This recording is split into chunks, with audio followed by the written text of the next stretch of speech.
படிக்கணும்? நான் வந்து நிறைய முறை யோசிச்சதுண்டு. அ புத்தகங்கள் வந்து புத்தகங்கள எழுதுறது வந்து மனிதர்கள் தானே! அப்ப நாம ஏன் புத்தகங்கள படிக்கணும்? நாம மனிதர்கள படிச்சா போதாதா? அந்த கேள்விக்கு எனக்கே ஒரு பதில் கிடைச்சது. ரைட். நம்ம கண் முன்னாடி இருக்கிற மனிதர்கள, நாம பார்க்கிற மனிதர்கள படிச்சர்றோம், தெரிஞ்சுக்கிறோம். பட் நாம பார்க்காத உலகத்தின் மிகச்சிறந்த மனிதர்கள், பெரும் உயரங்கள தொட்டவங்க இருக்காங்கல்ல, அவங்களெல்லாம் எப்ப பார்க்க போறோம்? கிளப் ஹவுஸ்ல ஒரு தடவ நான் வந்து ஆ ரீபாக்கினுடைய ஃபவுண்டர்ஸ் அதில ஒரு பிரதர்ட்ட என்னால கேள்வி கேட்க முடிஞ்சது.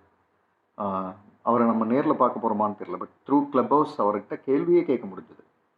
ஸோ அந்த மாதிரி பார்க்க முடியாத மனிதர்கள், அவங்கள பத்தி எப்படி தெரிஞ்சுக்கிறது? அவங்கள பத்தி எப்படி படிக்கிறது? அப்படின்னு நான் யோசிச்சப்ப தான் புத்தகங்கள் எவ்வளவு முக்கியமானதுன்னு புரிஞ்சது. ஸோ ஒரு பக்கம் மனிதர்கள படிக்கணும். இன்னொரு பக்கம் புத்தகங்கள படிக்கணும். 2மே முக்கியமானது. புத்தகங்கள படிக்கிறதுனால நான் மனிதர்கள்ட்டருந்து விலகுறேன் அப்படின்னு சொல்றதும் தவறு. மனிதர்கள நான் படிக்கிறேன், அதனால புத்தகங்கள் தேவையில்ல அப்படின்னு சொல்றதும் தவறு. உலகத்துல எனக்கு கிடைத்த அனைத்தையும் எனக்கு கொடுத்தது புத்தகங்கள். அந்த புத்தகங்கள பத்தி பேசாம வேற என்ன பேசுறது?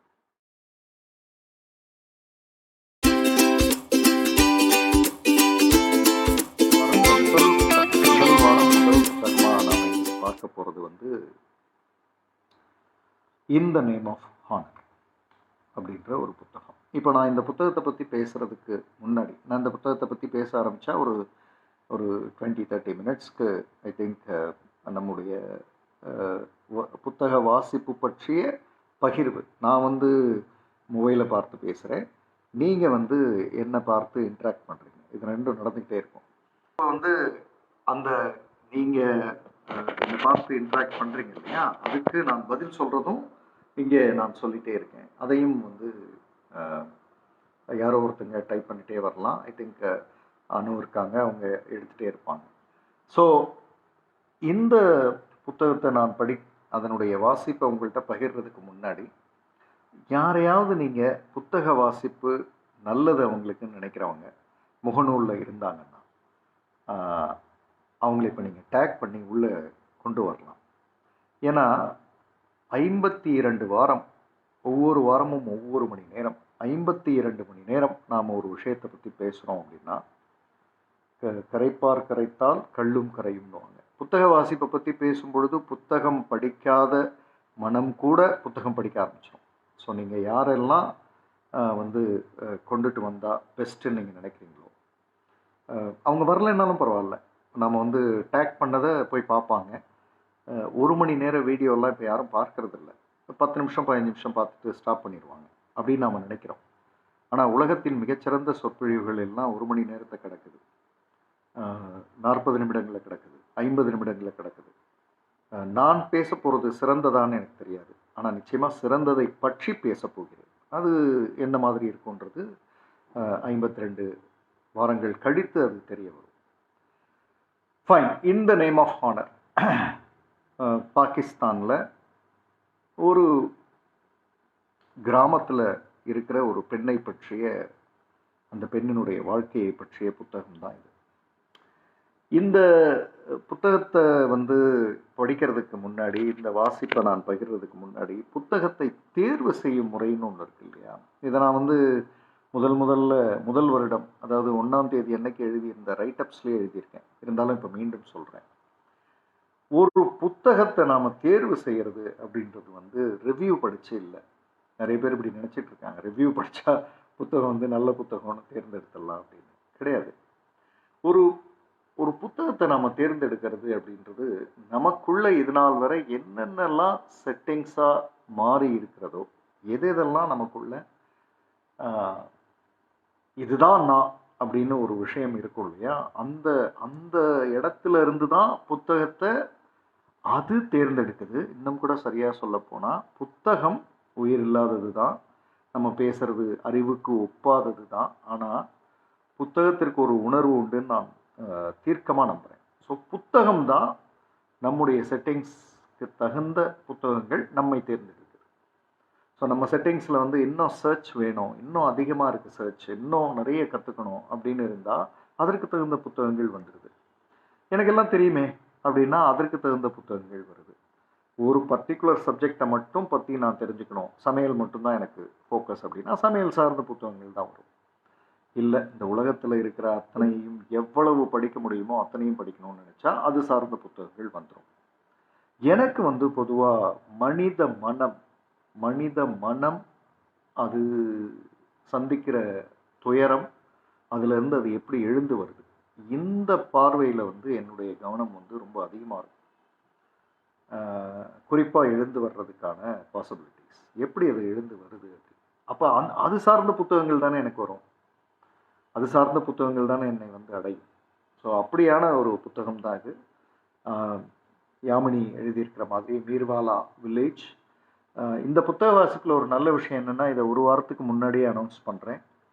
அப்போது நீங்கள் அந்த புத்தகத்தை வாங்கி படிக்கலாம், படித்து முடிச்சுட்டு என் கூட சேரலாம். அப்போ அதில் வந்து நான் சொல்கிற விஷயங்கள் மட்டும் புத்தகம் அல்ல, நீங்கள் உணர்ந்த விஷயங்களும் புத்தகங்கள் தான். ஸோ அதை நீங்கள் பேரலாக டைப் பண்ணிகிட்டே வரலாம்.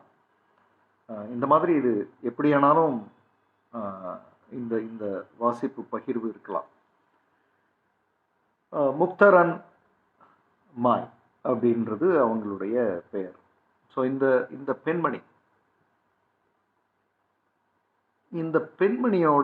பெண்மணியை பற்றி நான் பேசுறதுக்கு முன்னாடி இந்த பெண்மணி வாழும் சூழலை பற்றி நம்ம பேசணும். பொதுவாக நம்முடைய வாழ்க்கையில் வந்து நம்மை வந்து சில விஷயங்கள் யோசிக்க விடாமல் வச்சுருக்கோம். யோசிக்கவும் அதுதான் செய்யும், யோசிக்க விடாமலும் அதுதான் வச்சுருக்கோம். யோசிக்க செய்கிற விஷயங்கள் அப்படின்றதுல பார்க்கும் பொழுது மதம், ரிலிஜன் மேலே இருக்குது. அது நம்மளை வந்து நல்ல கருத்துக்கள்லாம் சொல்லி யோசிக்க வைக்குது, அதுக்கு டிக், கரெக்ட். ஆனால் அதே மதம் நம்மை யோசிக்க விடாமலும் செய்யுது. சில பின்னோக்கிய கருத்துகள், தேவையற்ற கருத்துகள், வாழ்க்கைக்கு ஒரு காலத்தில் ஒத்து வந்து ஒரு காலத்தில் ஒத்துக்கொள்ளவே முடியாத கருத்துகள். இப்போ சதி அப்படின்னு ஒன்று இருந்தது, உடன்கட்டை ஏறுதல். இப்போ இருக்கா? இப்போ ஒத்துக்கோமா அப்படின்னா அறிவுசார் யோசிக்கும்போது அது எந்த விதத்துலேயும் அது வந்து சரியா இல்லை. அப்படின்றப்போ அந்த அந்த அந்த பழக்கம் வந்து பாய் சொல்லப்படுது.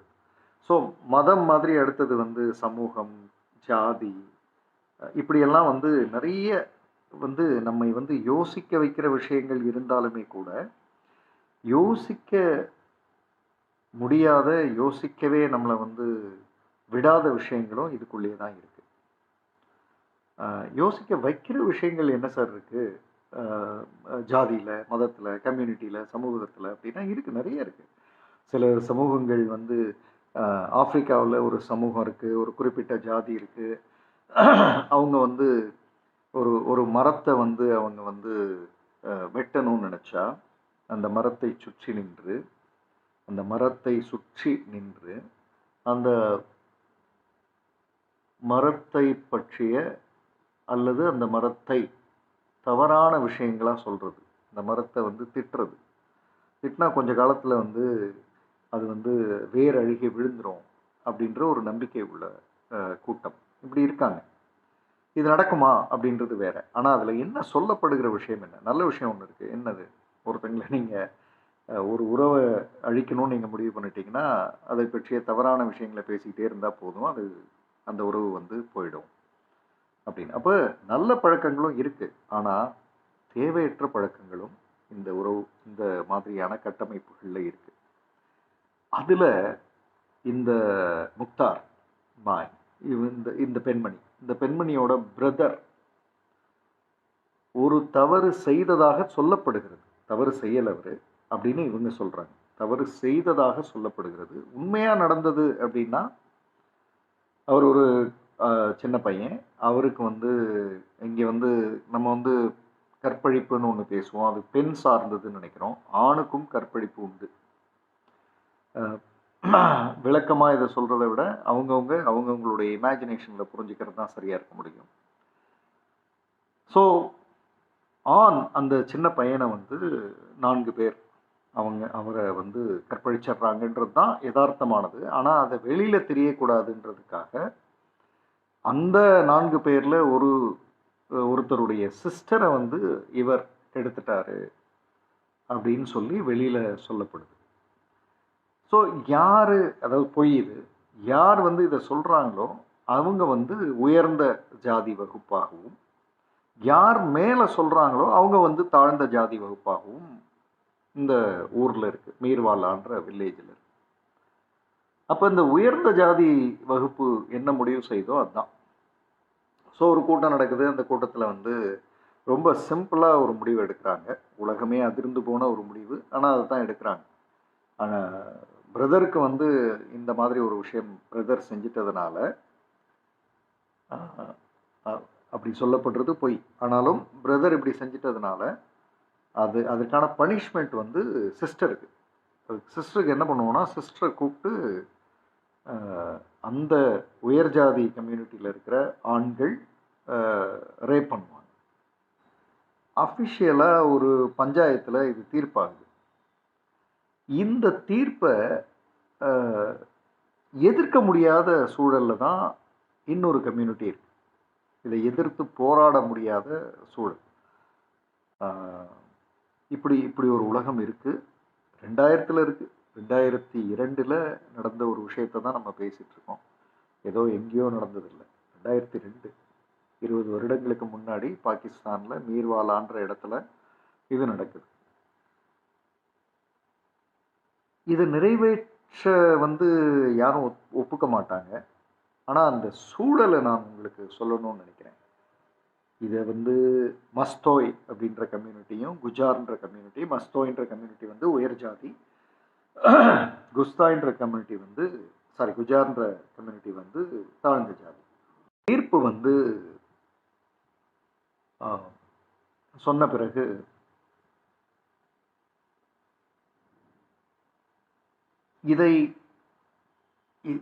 இதை நிறைவேற்ற ஒரு இடத்துக்கு போகணும். இதுவே எவ்வளோ கொடுமை, இவங்க இங்கேருந்து அங்கே போகணுன்றது. அந்த நிறைவேற்ற போகணுன்றத கூட்டிட்டு போகிறது வந்து அப்பாவும் பிரதரும், அந்த பிரதர் இல்லை, அப்பாவும் அந்த கிராமத்தில் இருக்கிற ஒரு முக்கியமான மனிதரும் ப்ளஸ் ஒரு மீடியேட்டரும். இப்படி யோசிக்க முடியுதா? ஒரு அப்பா தன் மகளை, அஃப்கோர்ஸ் தன் மகள் யாருன்னா, சிஸ்டர் யாருன்னா ஏற்கனவே திருமணமாகி டிவோர்ஸ் ஆன ஒருத்தங்க, தன் மகளை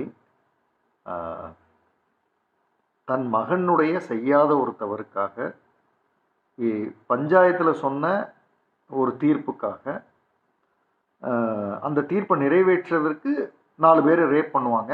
அதை வந்து இவர் கொண்டு போய் விட்டுட்டு வரணும்ல, விட்டு நின்று அதெல்லாம் முடிஞ்சதுக்கப்புறம் கூட்டிகிட்டு வரணும். படிக்கும் பொழுதே உடல் வந்து ஆடி போகிற ஒரு விஷயம். பட் அதுதான் நடந்தது. நான் கூட இந்த புத்தகத்தில் எங்கேயாவது அது தடைப்பட்டுருமோ அப்படின்னு ரொம்ப ஆர்வமாக யோசித்தேன். ஆனால் அது தடைப்படவே இல்லை, நடந்தது. 4 பேர் அப்படின்னு சொன்னாலும் அதுக்கப்புறம் என்ன நடந்ததுன்னு அவங்க மயங்கிடுறாங்க. அதுக்கப்புறம் என்ன நடந்ததுன்னு தெரியாது, எத்தனை பேர்னு தெரியாது. கடைசியாக எல்லாம் முடிஞ்சதுக்கப்புறம் அவங்கள வந்து கிட்டத்தட்ட செமி நேக்டாக பொது இடத்துல அவங்கள தூக்கி வந்து போடுறாங்க. அதுக்கப்புறம் அந்த பொது மீடியேட்டர் அவங்கள கூட்டிகிட்டு வர்றாரு. அதுக்கப்புறம் அப்பா கூட்டிகிட்டு போகிறார். இதுதான் வந்து நடந்த சம்பவம். இந்த நேம் ஆஃப் ஹானர்ன்ற புத்தகத்தினுடைய கரு தான். ஜாதிப்பற்று, மதப்பற்று மனித நேயத்தை தூக்கிடும்.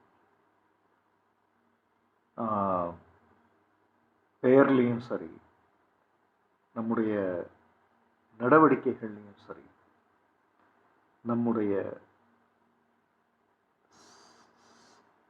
பிஹேவியர்லையும் சரி, ஜாதி அல்லது மதத்தை வச்சு அவங்கள பார்க்கறது அப்படின்றது வந்து அதை விட ஒரு ஒஸ்ட் டெரரிசம் இருக்க முடியாது.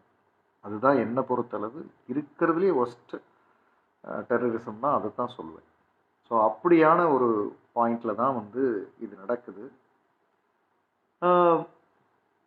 இங்கேருந்து இப்போது அடுத்த போராட்டம் ஆரம்பிக்குது. இப்போ அந்த பெண்மணி வந்து வீட்டுக்கு வந்தால் எப்படி இருக்கும்? அம்மா வந்து வாசப்படியில் உட்காந்து அழுதுகிட்டு இருக்காங்க. கண்ணு தெரியாத பாட்டி, இந்த பக்கம் வந்து அப்பா கூட்டிட்டு வந்த அப்பா, அவர் என்ன பேசுவார்?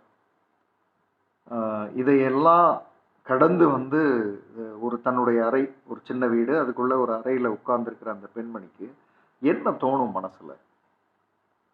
ரொம்ப சிம்பிள். எல்லாரும் யோசிக்கிறது தான். ஆசிட வாங்கிட்டு வந்து குடிச்சிட்டு இறந்து போகலாம் அப்படின்றது தான் அவங்களுடைய அடுத்த முடிவு. ஆனா இந்த உலகத்துல எப்பவுமே இந்த உலகத்துல ஒரு மனிதன் வந்து தான் இழப்பதற்கு இனி ஒன்றும் இல்லை அப்படின்னு வந்துருச்சுன்னா, ஒரு மனிதனுக்கு தான் இழப்பதற்கு இனி ஒன்றுமே இல்லை அப்படின்னு வந்துருச்சுன்னா, அந்த மனிதன் வந்து 2 முடிவுகளை எடுப்பான். ஒன்று சூசைட், இறந்து போகிறது. இன்னொன்று அவன் வந்து என்ன நடந்தாலும் சரி இதை சந்திக்கிறது அப்படின்னு எதிர்கொள்ள துணிஞ்சிருவான். அப்படி எதிர்கொள்ள துணிந்த மனிதனை இந்த உலகத்தால் ஒன்றுமே பண்ண முடியாது. அதாவது அதிகபட்ச அவமானத்தை ஒரு மனிதன் சந்திக்கும் பொழுது இந்த உலகம் அவனை எதிர்கொள்ளவும் தயாராகணும். ஒன்று அவன் சூசைட் பண்ணிக்குவான், இன்னொன்று அவன் எதிர்கொள்வான். அவன் வந்துடுவான், எழுந்து வருவான். அப்படி எழுந்து வந்த பெண்மணி தான் முக்தார் மாய். ஸோ இவங்க என்ன பண்ணுறாங்கன்னா, இவங்க வந்து இதை சூசைட் பண்ணிக்கலான்னு தான் அந்த ஆசிடை வாங்கிட்டு வராங்க. ஆனால் இவங்களுக்கு அது அந்த விஷயம் வந்து சரியாக மனதுக்குள்ளே வந்து இறந்து போகணும்னு நினச்சாலுமே கூட இல்லை. இந்த புத்தகத்தில் நிறைய இடங்களில் சில வரிகள் வரும். அந்த வரிகளை வந்து வேறு வேறு இடங்களில் சொல்ல வேண்டிய வரிகளை இங்கே நான் பயன்படுத்திக்கிறேன். குற்றம் செய்தவன் நிம்மதியாக இருக்கும் பொழுது எந்த குற்றமும் அறியாத நான் ஏன் கில்ட், குற்ற மனப்பான்மையோட சுத்தணும் அல்லது என்ன தற்கொலை பண்ணிக்கணும்? இந்த கேள்வி தான். எப்பவுமே எல்லாவற்றையும் இழந்தவன் எந்திரிச்சு வரும்போது அவன் மனசில் இந்த கேள்வி தான் வரும். அது வந்து முக்தார் மாய்க்கும் வருது. குற்றம் செஞ்சவன் சந்தோஷமாக சுற்றிக்கிட்டு இருக்கான். நான் ஒரு குற்றமும் செய்யாதவன், எனக்கு நான் ஏன் வந்து குற்ற மனப்பான்மையோடு இருக்கணும், நான் ஏன் சூசைட் பண்ணிக்கணும் அப்படின்னு நினைக்கிறதுல இருந்து தான் இந்த புத்தகத்தினுடைய ஆரம்ப புள்ளி ஆரம்பமாகுது. இதுல இருந்து ஒரு ஒரு முக்கியமான பாயிண்ட்டை வந்து நம்ம கவனிக்க ஆரம்பிக்கணும். இந்த கம்யூனிட்டி இந்த மாதிரியான வாழ்க்கை முறையில் அவங்களுக்கு பர்த் சர்டிஃபிகேட் அப்படின்னு எதுவுமே கிடையாது. பர்த் சர்டிஃபிகேட்னு ஒன்று கிடையவே கிடையாது. ஸோ அவங்க எப்போ பிறந்தாங்கன்றதே ஒரு தோராயமாக சொல்கிற கணக்கு தான். அநேகமாக உனக்கு 20 வயசு இருக்கலாம், அநேகமாக உனக்கு ஒரு 13 வயசு இருக்கலாம், 10 வயசு இருக்கலாம் அப்படின்றது. பர்த் சர்டிஃபிகேட் கிடையாது, படிப்பு இல்லை, பள்ளிகள் கிடையாது. அப்போ இந்த பெண்மணிக்கு படிக்க தெரியாது, எழுத தெரியாது, தன்னுடைய வயது என்னன்னு தெரியாது. தன்னை பற்றி சொல்றதுன்னா அப்பா அம்மா சொல்றது தான் தன்னை பற்றி அவங்க நினைச்சிட்டு இருக்கிறது. இதுதான் நீ அப்படின்னு சொல்றது. இந்த பெண்மணி போலீஸ்லையும் கோர்ட்லையும் இப்படியான உயர் ஜாதி வகுப்புல இருக்கிற 4 பேரை எதிர்த்து, 4 பேருன்றது அவங்கள ரேப் பண்ணதா சொல்லப்படுகிற 4 பேர், அவங்கள மட்டும்தான் அவங்களுக்கு ஞாபகம் இருக்கு. அப்புறம் மயங்கிடுறாங்க, என்ன நடந்ததுன்னு தெரியலன்றாங்க. ஸோ அப்போ அந்த 4 பேரை எதிர்த்து போராடுறதுக்கு ரெடி ஆகிறாங்க. திரும்பவும் சொல்கிறேன், உயர் ஜாதி வகுப்பு, போலீஸ், அரசாங்கம் உட்பட எல்லோருமே அவங்களுக்கு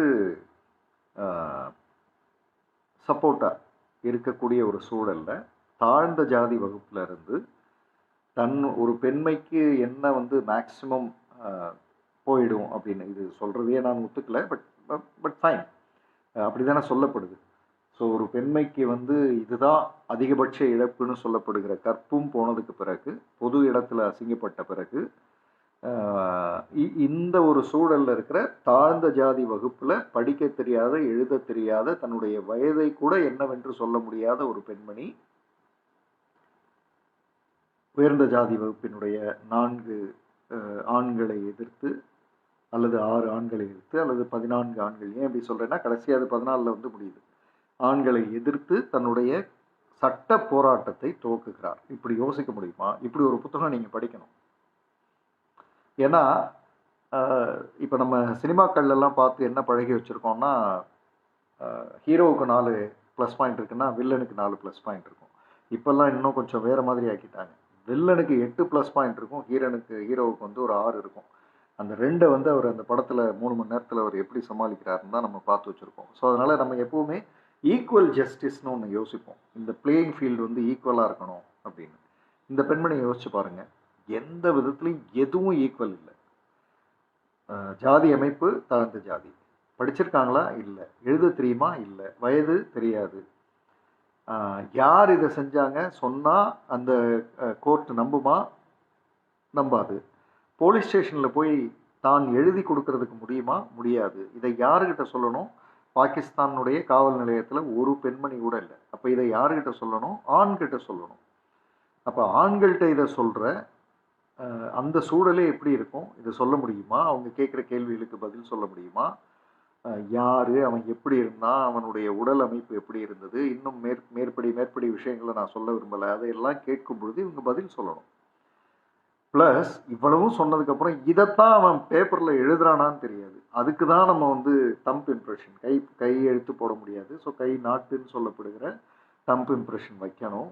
இதில் இருந்து தான் இந்த போராட்டம் ஆரம்பிக்குது. அதாவது கேட்க கேட்க கேட்க, படிக்க படிக்க படிக்க,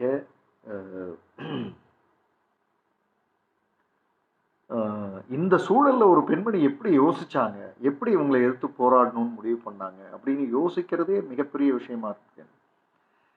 அப்படி யோசிக்கும் பொழுது தான் எனக்கு தோணுது, தன்னிடம் இழப்பதற்கு இனி எதுவும் இல்லை அப்படின்ற ஒரு மனிதனுடைய, ஒரு பெண்மணியினுடைய வீரம் எழுந்து வர்றதுன்னு முடிவு பண்ணிட்டாங்கன்னா அதை வந்து யாராலையும் தடுக்க முடியாது.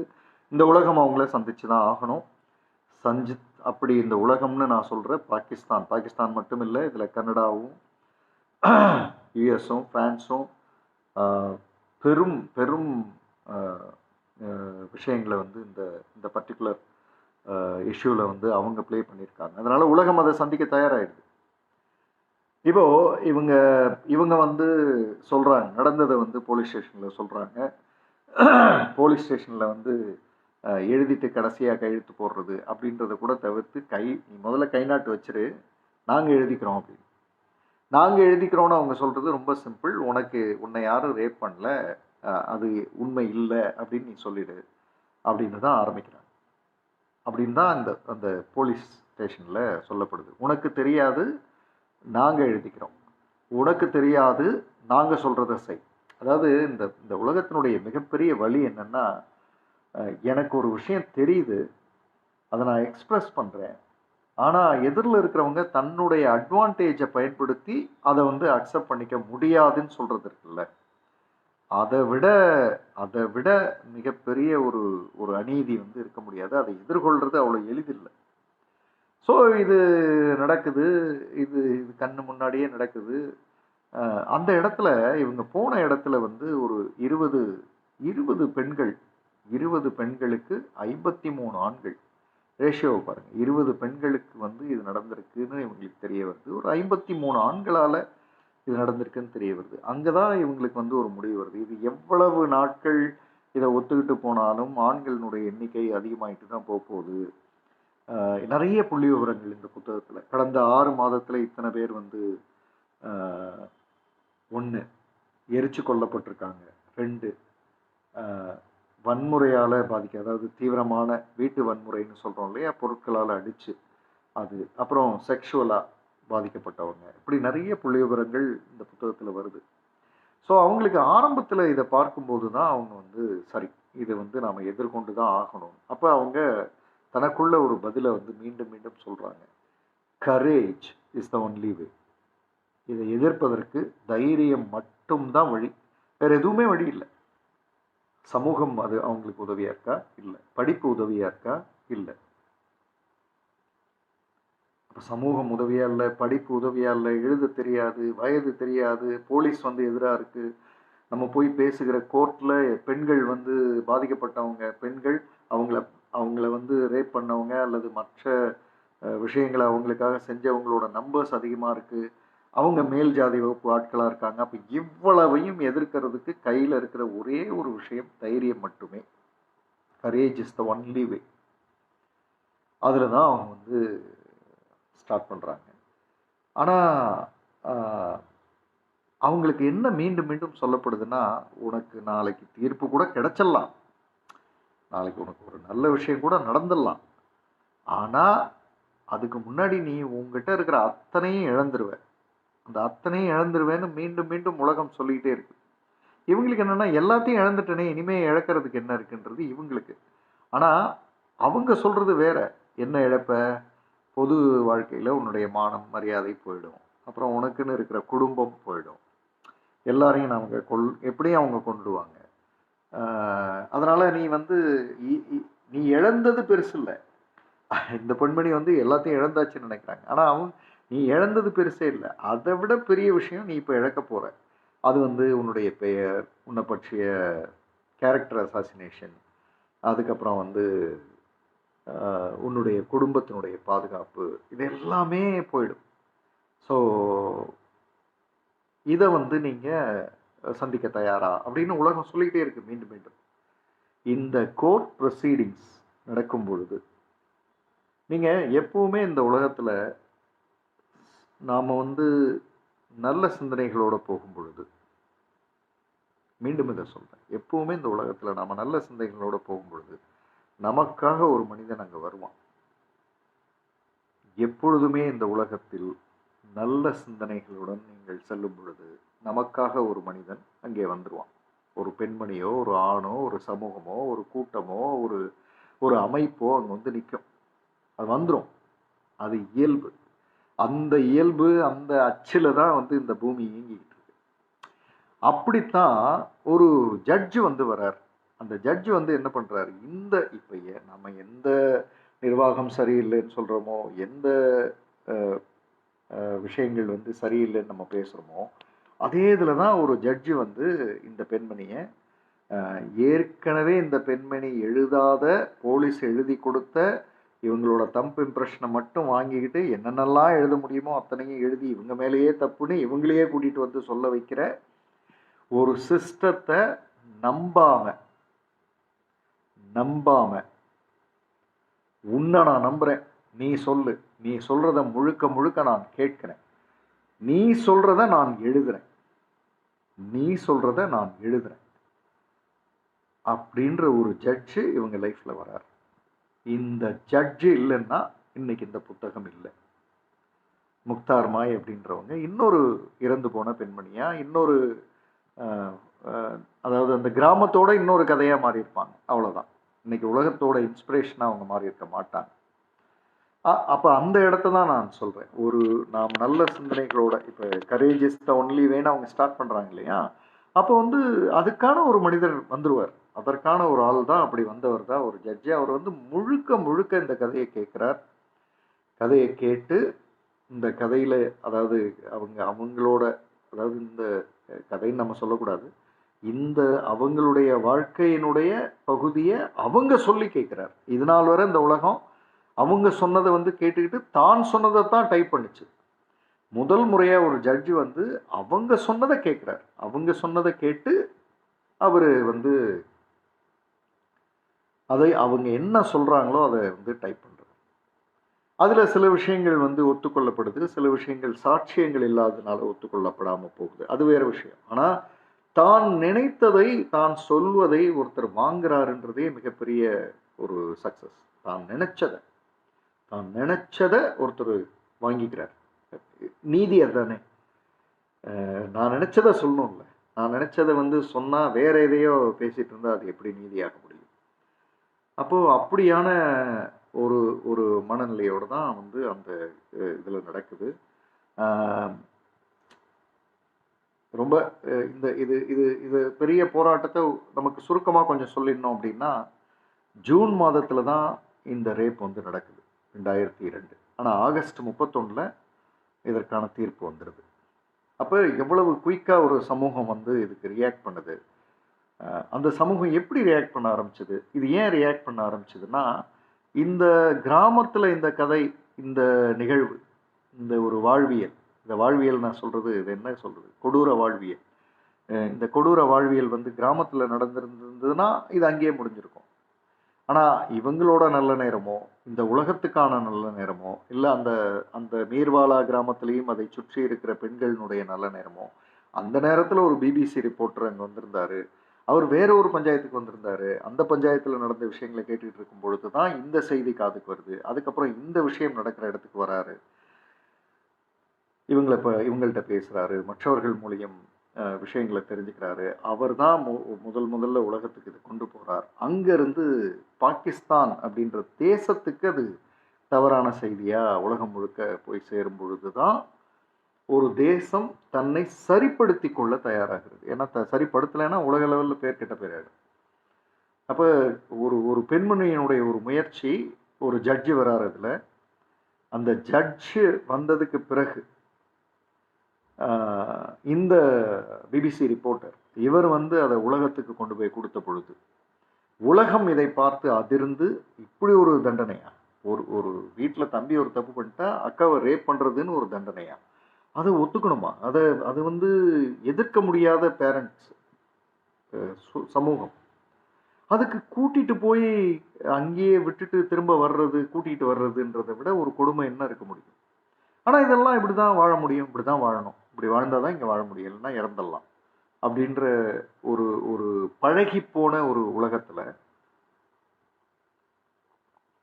இவங்களை எதிர்த்தாகணும் அப்படின்னு கிளம்பும் பொழுது வந்த முதல் மனிதர் வந்து ரிமார்க்கபிள் ஜட்ஜ். யாமினி சொன்ன மாதிரி ரிமார்க்கபிள் ஜட்ஜ். அதற்கு பிறகு மிக மிக முக்கியமாக அந்த பிபிசி ரிப்போர்ட்டர். இவங்க 2 பேரும் தான் இதை உலகத்துக்கு கொண்டு போகிறாங்க.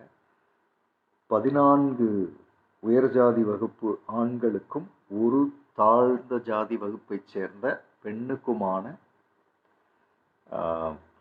ஒரு போராட்டம் அங்கேருந்து ஆரம்பிக்குது. இப்போ இந்த போராட்டம் ஆரம்பிக்கிறப்பவே உலக லெவலில் இதை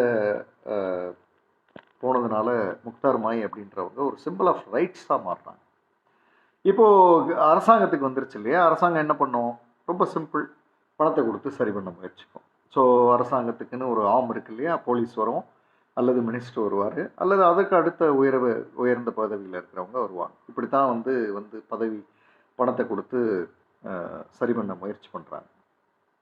அப்போ அவங்க வந்து பணத்தை வந்து வேண்டான்னு சொல்கிறது, லோக்கல் கவர்னன்ஸ் பொறுத்தளவு பணத்தை வேண்டான்னு சொல்லிடுறாங்க இவங்க. ஆனால் இன்டர்நேஷ்னல் லெவலில் இவங்களை நோக்கி பணம் வரும்பொழுது அவங்க சொல்கிற காரணங்கள் மிக முக்கியமானதாக இருக்குது. அவங்க என்ன சொல்கிறாங்கன்னா, இந்த பணம் நீ வாங்கிக்கணும், ஏன்னா இந்த கேஸை நீ நடத்தணும்னா எக்ஸலண்ட்டான வக்கீல்கள் வேணும், உனக்கு லாயர்ஸ் வேணும். லோக்கல் லாயர்ஸை வச்சு நீ நடத்த முடியாத, அவங்கள விலைக்கு வாங்கிடுவாங்க. ஸோ ஒரு எக்ஸலண்ட்டான லாயர்ஸ் இருக்காங்க இல்லையா? அவங்க தான் வந்து இதை உனக்காக நடத்தி உனக்கு தேவை என்னவோ அதை வாங்கி கொடுக்க முடியும். ஸோ ஒரு விஷயத்தை, ஒரு நீதியை வாங்கிறதுக்கு நிதி வேணும். மீண்டும் சொல்கிறேன், நீதியை வாங்கிறதுக்கு நிதி வேணும். அந்த நிதியை தான் நாங்கள் கொடுக்குறோம், அதை நீ தைரியமாக வாங்கிக்கலாம் அப்படின்னு அதற்கான முறையான எக்ஸ்ப்ளனேஷனை கொடுத்ததுக்கப்புறம் இந்த பெண்மணி வாங்குறாங்க. ஆனால் வாங்கும்போதே ஒரு கண்டிஷனோடு வாங்குறாங்க. எனக்கு இந்த பணம் வேண்டாம், நீங்கள் சொல்கிறதுனால வாங்கிக்கிறேன், இந்த பணம் வேண்டாம், எனக்கு என்ன வேணும்னு நான் சொல்கிறேன், எனக்கு ஒரு பள்ளி வேணும், எனக்கு ஒரு ஸ்கூல் வேணும் அப்படின்னு கேட்குறாங்க. அந்த லைனை படித்தப்போ நான் கொஞ்சம் உணர்வுபூர்வமாக படிக்கிற மனிதன். நான் உட்கார்ந்திருந்து படிச்சுட்டு இருந்தேன். அந்த உட்கார்ந்திருந்து படிச்சுட்டு இருந்தப்போ எனக்கு இந்த பணம் வேண்டாம், ஆனால் பள்ளி வேண்டும் அப்படின்னு சொன்னப்போ நான் அந்த புத்தகத்தை மூடி வச்சுட்டு ஒரு நிமிடம் எழுந்து நின்று மனதார அந்த பெண்மணி, அவங்க யார், எங்கே இருக்காங்க, எதுவும் எனக்கு தெரியாது, அவங்களுடைய அந்த எண்ணத்துக்கு என்னுடைய மனதிலிருந்து நான் என்ன அவங்களுக்கு சொல்ல முடியுமோ அதை வாழ்த்தா சொன்னேன். இதை விட ஒரு மிகச்சிறந்த 2023 வருஷத்தினுடைய ஆரம்ப புள்ளி, இதை விட ஒரு மிகச்சிறந்த ஒரு லைன் கிடைச்சிட முடியுமா? தனக்கு இந்த உலகத்தின் மிக பெரும் அநீதி இழைக்கப்படுது, அந்த அநீதிக்கு தன்னால் எந்த விதத்திலையும் பழிவாங்க முடியாத, நீதி பெற முடியாத சூழலில் ஒரு முயற்சி எடுக்கிறோம். அதுக்கு ஒரு ஜட்ஜு வராரு, ஒரு ரிப்போர்ட்டர் வராரு, அதெல்லாம் ஃபைன். ஆனால் தேசம் அசிங்கப்பட போகுதுன்னு தெரிஞ்சதும் ஒரு சமூகம் பணத்தை கொடுத்து இது சரி பண்ண முயற்சிது. ஒரு சமூகம் மிரட்டிகிட்டே இருக்கு, இப்படி நீ உன்னை கொள்ள தான் போகிறோம், அவங்க ஃபேமிலி எல்லாரும் சாகத்தான் போகிறாங்கன்னு ஏதோ பண்ணிக்கிட்டே இருக்கு. ஆனால் இந்த பெண்மணிக்கு வர்ற பணம், இந்த பணத்தை வந்து நான் வாங்கணும் அப்படின்ற ஒரு இடத்துக்கு வரும்பொழுது இவங்க வந்து அதை பணத்தை நான் வாங்குறேன், ஆனால் எனக்கு பள்ளி வேண்டும். அந்த பள்ளி ஏன் வேண்டும்னு கேட்குறாங்க. Why she asked for school. எனக்கு படிக்க தெரியலை, எழுத தெரியலை, எனக்கு இந்த உலகத்தை பற்றி தெரியலை, நீர்வாலான்ற கிராமத்தை தாண்டி எனக்கு எதுவும் தெரியாது. அப்படின்றதுனால தானே இந்த உலகம் என்னை ஏமாத்திக்கிட்டே இருக்கு. என் போன்ற பெண்மணிகளை இந்த உலகம் சொல்றதெல்லாம் நான் கேட்கணுன்றது எங்க வருது? எங்கள்கிட்ட படிப்பு இல்லை. இப்போ படிப்பு இருந்தால் எதிர்காலத்தில் வர்ற குழந்தைகளை நான் காப்பாற்ற முடியும் அப்படின்றதோட அந்த அந்த எனக்கு ஒரு ஸ்கூல் வேணும் அப்படின்றதோட அது ஆரம்பமாகுது. நான் இந்த புத்தகத்தினுடைய மொத்த எசன்ஸ் அப்படின்னு ஒரு லைனில் சொல்லணும்னா, தன்னை ஒரு பெண்மணி இழந்த பின்பு பள்ளியால் ஒரு ஸ்கூலால் அவள் வந்து சமூகத்தை கௌரவிக்கிறான். என்னை இப்படி கெடுத்தீங்களேடா, உங்களுக்கு நான் ஒரு கிஃப்ட் கொடுப்பேன்னா அது ஸ்கூல் தான் கொடுப்பேன் அப்படின்னு கொடுக்குறான். இதை விட ஒரு மதர் தெரசா மொமெண்ட் இருக்க முடியுமா? இதை விட ஒரு பெரிய மதர் தெரசா மொமெண்ட் இருக்க முடியுமா? அப்போ கல்வி அப்படின்றது தான் இந்த புத்தகத்தினுடைய அடிப்படை நாதமாக இருக்குது. அப்போ நாம் என்ன பண்ணணும்? பெண் குழந்தைக்கு கல்வி கொடுக்கணும், நிச்சயமாக கொடுத்துடணும். ஒன்று, தமிழ்நாட்டில் நான் உட்காந்து இதை பேச வேண்டியதில்லை. இந்தியாவிலேயே one of the best states, 4 South Indian ஸ்டேட்ஸ்னு எடுத்துக்கலாம். அதில் குறிப்பாக தமிழ்நாடும் கேரளாவும் பெஸ்ட் ஸ்டேட்ஸ் இன் எஜுகேஷன். அதோட இந்த இந்த இந்த புத்தகத்தை படிக்கும் பொழுது எனக்கு தோணுனது, வெறும் படிப்பு மட்டும் போதாது ஒரு பெண்மணிக்கு. ஒரு பெண்ணுக்கு வந்து இருக்கிற சூழலை வந்து மாற்றுறதுன்றது அவ்வளோ இயல்பு இல்லை, அவ்வளோ ஈஸியாக முடியாதுன்னும் போது சிறு வயதிலிருந்தே அந்த பெண்ணுக்கு ஃபினான்ஷியலாகவும் பொருளாதார ரீதியாகவும் அந்த பெண் தன் காலில் நிற்கிற ஒரு பக்குவத்தை ஏற்படுத்தினாதான் அவங்க வந்து எதிர்கால பிரச்சனைகளை வந்து அவங்களால ஃபேஸ் பண்ண முடியும் அப்படின்றதுல வந்து எனக்கு ஏற்கனவே தீர்க்கமான நம்பிக்கை உண்டு. இந்த புத்தகம் அதை வந்து நிரூபிக்குது. இப்படித்தான் வந்து பள்ளிக்கான டொனேஷன்ஸ்லாம் வர ஆரம்பிக்குது. இவங்க பள்ளி கேட்டதுல இருந்து, எனக்கு ஒரு ஸ்கூல் வேணும்னு கேட்டதே வந்து ஹெட்லைனாக மாறுது. உலகம் முழுக்க போகுது. ஸ்கூல் அதுலேயே கூட ஸ்கூலா ஹாஸ்பிட்டலா அப்படின்னு அவங்களுக்கு முதல்ல ஒரு குழப்பம் வந்தது. இந்த பணம் வேண்டாம், ஆனால் எனக்கு இது வேணும் அப்படின்றப்ப ஸ்கூல் வேணுமா ஹாஸ்பிட்டல் வேணுமா? ஏன்னா இவங்க ஹாஸ்பிட்டலுக்கு இவங்களை 4 பேர் ரேப் பண்ணதுக்கு பிறகு இவங்களோட உடலை சோதிக்கிற அந்த மருத்துவமனை, அது இருக்கிற நிலை, அங்கே இருக்கிற ஆண் மருத்துவர்கள், அவங்க இவங்களை சோதித்த பிறகு அவங்க என்ன சொல்கிறாங்களோ அதுதான் முடிவு அப்படின்லாம் யோசிக்கும் போது முதல்ல ஹாஸ்பிட்டல் ஒன்று இருக்கணும்னு தான் இவங்க யோசிக்கிறாங்க. ஆனால் அங்கே அவங்களுக்கு ஒரு சிந்தனை என்ன வருதுன்னா, ஹாஸ்பிட்டலையும் ஒரு கல்வி தான் தீர்மானிக்குது. அப்போ கல்வி தான் வேணும், கல்வியை தான் நம்ம உருவாக்கணும் தான் அவங்க வந்து அதை எடுக்கிறாங்க.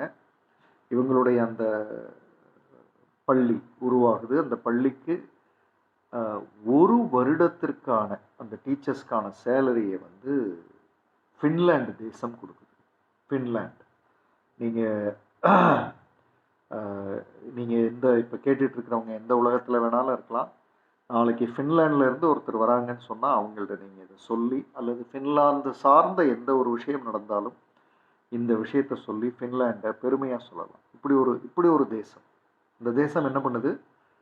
ஒரு பெண்மணி பாதிக்கப்பட்டிருக்காங்க, அவங்க வந்து ஒரு ஸ்கூல் தான் வேணும்னு ஸ்கூலை ஆரம்பிக்கிறாங்க. அந்த ஸ்கூலில் பணம் இருக்காது. ஸோ அந்த ஸ்கூலில் முதல் வருடம் வாத்தியாராக வேலை செய்கிற ஆசிரியர்களுக்கு 1 வருடத்திற்கான சம்பளத்தை நாங்கள் கொடுத்துட்றோம் அப்படின்னு அனுப்புதுன்னா எண்ணம் பாருங்க. இந்த புத்தகம் முழுக்க முதல் சில பக்கங்கள், ஒரு 30 பக்கங்களுக்கு எண்ணத்தின் கொடுமை இருக்கும்.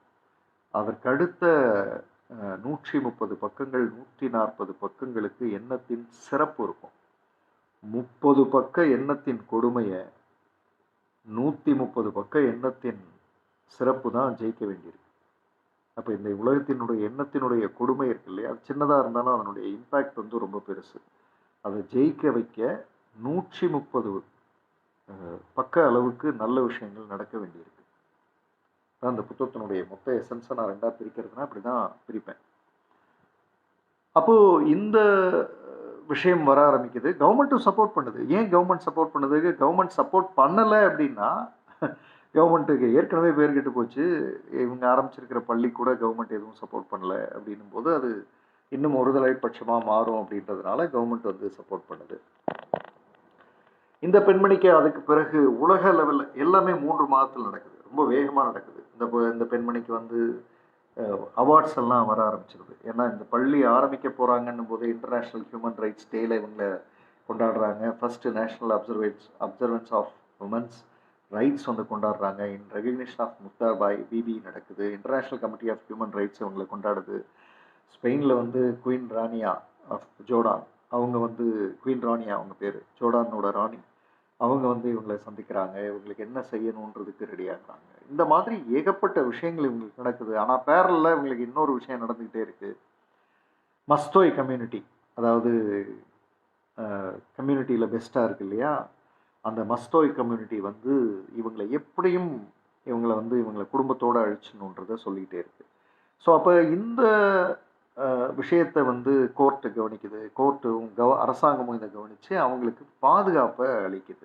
ஸோ இவங்களுக்கு இப்போது போலீஸ் வந்து பாதுகாப்பாக ஒரு 3 பேர் 4 பேர் ஒருத்தர் இப்படி மாற்றி மாற்றி இவங்களுக்கு பாதுகாப்புன்னு ஒருத்தங்க இருக்காங்க. அந்த கம்யூனிட்டி இவங்களை கொல்லணும்னு முடிவு பண்ணிட்டா அந்த போலீஸையும் சேர்த்து கொண்டுட்டு போயிடலாம். ஆனால் போலீஸ்னு ஒன்று இருக்கிறவரை ஒரு உலக லெவலில் ஒரு அட்ராக்ஷன் இருக்குது, ஜாக்கிரதை அப்படின்ற மாதிரி ஒரு பார்வை இருக்குன்றதுக்காக இது நடத்தப்படுது. அப்படி வந்த போலீஸ்னுடைய ஒரு ஆண் போலீஸ்னுடைய மகள், அவங்க பேர் வந்து நசீப். அவங்க தான் இந்த பெண்மணிக்கு ஒரு தடவை அவங்க சும்மா ஃபோன் பண்ணுறாங்க. எங்கள் அப்பா எப்படி இருக்காரு, அவர்கிட்ட பேசணும் அப்படின்னு கேட்குறாங்க. அப்படித்தான் இவங்களுடைய பேச்சு ஆரம்பமாகுது. அந்த மகளுக்கும் இவங்களுக்குமான உறவு கடைசியில் எங்கே வந்து முடியுதுன்னா, அந்த மகள் வந்து அவங்க ஒரு லா ஸ்டூடெண்ட். அவங்க வந்து இந்த பள்ளிக்கான ஹெட் மிஸ்ட்ரஸ்ஸாக ஹெச்எம் அப்படி மாறுறாங்க. அந்த அளவுக்கு அவங்க வந்து இந்த பெண்ணோட, அதாவது முக்தார் மாய் பெண்ணோட நசீம்ன்ற பெண்மணி இணைஞ்சு செயல்படுறாங்க. அந்த புத்தகத்தில் 2 பேருடைய ஃபோட்டோவும் இருக்குது. ஸோ நசீம் அப்படின்றவங்க வந்து நகரத்தை பார்த்தவங்க, முக்தார் மாயின்றவங்க கிராமத்தில் வாழ்ந்தவங்க. நசீமோட நிலைமையும் முக்தார் மாயினுடைய நிலைமை தான். இப்போ முக்தார் மாய் வந்து தன்னுடைய கணவனை தானே தேர்ந்தெடுக்க முடியாது. அவங்க பேரண்ட்ஸ் வந்து கூப்பிட்டு சொன்னால் கட்டிக்க வேண்டியது தான். அவர் யார் என்ன அதெல்லாம் தெரியாது. திருமணத்தன்னைக்கு பார்க்குறதோ, இன்னும் சரியாக சொல்ல போனால் திருமணம் முடிந்து முதல்ல எப்போ பார்ப்பாங்களோ அப்போ தான் பார்க்குறதோ, அப்படியெல்லாம் வாழ்கிற வாழ்க்கை தான் நசீமுக்கும். ஆனால் நசீமுக்கு ஒரு அட்வான்டேஜ் இருக்குது. அவங்க அட்லீஸ்ட் பேசுவாங்க, ஃப்ரீயாக பேசுவாங்க, மனசில் நினச்சதை பேசுவாங்க. அதற்கு காரணம் படிப்பு, நகர வாழ்க்கை. இப்போ இவங்களுக்கு படிப்பும் இல்லை, நகர வாழ்க்கையும் இல்லை. அதனால் என்ன சொல்லப்படுதோ, அதாவது மீண்டும் மீண்டும் மீண்டும் ஒரு சமூகம் என்ன அவங்களுக்கு சொல்லிக்கிட்டே இருக்கோ அதை கேட்குறாங்க. இப்போ கூட நம்ம சமூகத்தில் நடக்கிற சில விஷயங்களை பார்க்கும் பொழுது ஏதோ ஒரு உயர் ஜாதி சமூகம் அவங்களுக்கு எதையோ சொல்லிக்கிட்டே இருக்கு. இதைத்தான் நீ கேட்கணும், இதைத்தான் செய்யணும், இதைத்தான் நீ ஃபாலோ பண்ணணும் அப்படின்னு. அதுதான் என்ன கேட்டால் இந்த உலகத்தில் மிகச்சிறந்த கொடுமைன்னு சொல்லுவேன். மிகச்சிறந்த கொடுமை நான் சொல்ல முடியாது, மிகப்பெரிய கொடுமைன்னு சொல்ல முடியும். ஸோ இப்படித்தான் வந்து இந்த விஷயங்கள் நடக்குது. அதில் ஒரு முறை நசீம் வந்து இவங்களுடைய முழு ஸ்டோரியை கேட்குறாங்க. கேட்டதுக்கப்புறம் நசீம் இவங்களுக்கு ஒரு வார்த்தை சொல்கிறாங்க. இந்த வார்த்தை ரொம்ப முக்கியமானதாக இருக்குது. இங்கே இருக்கிற பெண்களும் சரி, ஆண்களும் சரி, சில நேரங்களில் நாம் வந்து சில விஷயங்களை அப்படித்தான் எடுத்துக்கணும். அவங்க என்ன சொல்கிறாங்கன்னா, இப்போ நமக்கு துணியில் வந்து ஒரு கரை பட்டுருச்சு. அழிக்கவே முடியாத கரை இல்லை, துவைச்சா அழிஞ்சு போகிற கரை தான் பட்டுருச்சு. அதை துவைச்சிட்டு திரும்ப அணியும் பொழுது கரை இருக்காது, கான்ஃபிடென்ஸ் இருக்கும். கரை இருக்காது, கான்ஃபிடென்ஸ் இருக்கும். அப்படித்தான் உன் வாழ்க்கையை நீங்கள் துவங்கணும் அப்படின்னு சொல்லி நசீம் வந்து முக்தாருக்கு சொன்ன வாசகம். அதுதான் வந்து முக்தாரினுடைய வாழ்க்கையை அடுத்த உயரத்தை நோக்கி நகர்த்துது. அதுவரை அவங்க என்னதான் இதெல்லாம் நடக்குது, ஜஸ்டிஸ் நீதி வாங்கி கொடுத்துடணும், அவங்களுக்கு தண்டனை வாங்கி கொடுக்கணும், எல்லாம் பேசினாலுமே மனசுக்குள்ள வந்து மீண்டும் மீண்டும் அந்த நிகழ்வுகள்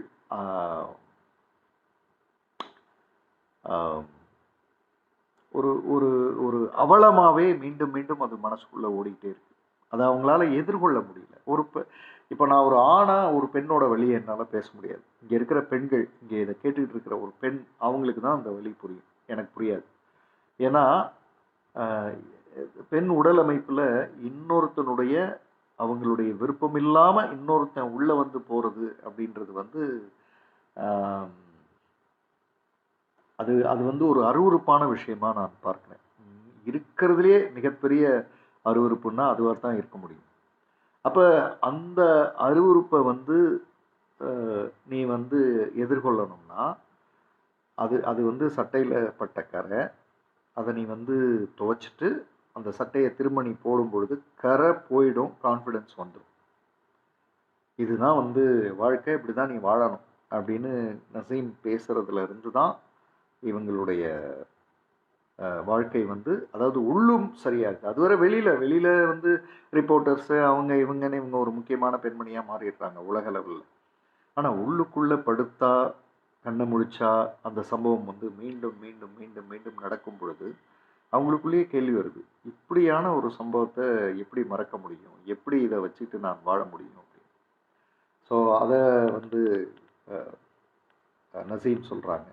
இந்த நசீம் சொல்கிறப்ப இவங்களுக்குள்ள ஒரு பார்வை வருது. இந்த விஷயத்தை வந்து யாராவது இங்கே டைப் பண்ணலாம். நான் ஃபஸ்ட்டு சொல்கிறேன். A stalk of wheat, STALK, a stalk of wheat. இப்போ கோதுமை மாவு இருக்குல்ல, ஸ்டாக் ஆஃப் வீட், கோதுமை மாவு மூட்டை. Beaten down by a storm, beaten down by a storm. ஒரு புயல் வந்து அந்த கோதுமை மாவு அல்லது கோதுமை மாவு மூட்டை வாட் எவர் அதை அடித்து தள்ளிடுதுன்னு வச்சுங்க. Beaten by a storm can spring up again. திரும்பவும் அது எழுந்து வரலாம். எது? கோதுமை மாவு எழுந்து வர முடியுமா? நம்ம ஒத்துக்குவோமா? அதை ஒத்துக்கவே மாட்டோம். அது மண்ணு பூரா சதிரிச்சிங்க அவ்வளோதாங்கன்னுவோம். ஆனால் அதுக்கு 2 சாய்ஸ் இருக்குது அந்த கோதுமை மாவுக்கு. ஒன்று, மீண்டும் அது எழுந்து வரலாம், can spring up again, or rot where it lies. எங்கே இருக்கோ அங்கேயே அது அழுகி போய் கெட்டு போய் சாகலாம். இந்த வரி இருக்கு இல்லையா, இந்த வரி இந்த புத்தகத்தினுடைய சாராம்சம்னு சொல்வேன். A stalk of wheat beaten down by a storm can spring up again or rot, R-O-T, rot where it lies. இந்த ஒரு வரியை வந்து நாம் எடுத்துக்கணும். அதாவது ஒரு விஷயம் நடந்துருச்சு அப்படின்னா அங்கேயே ஒன்று எழுந்து வரலாம், அல்லது அதையே காலத்துக்கு நினச்சி அழுகி போய் செத்து போகலாம்.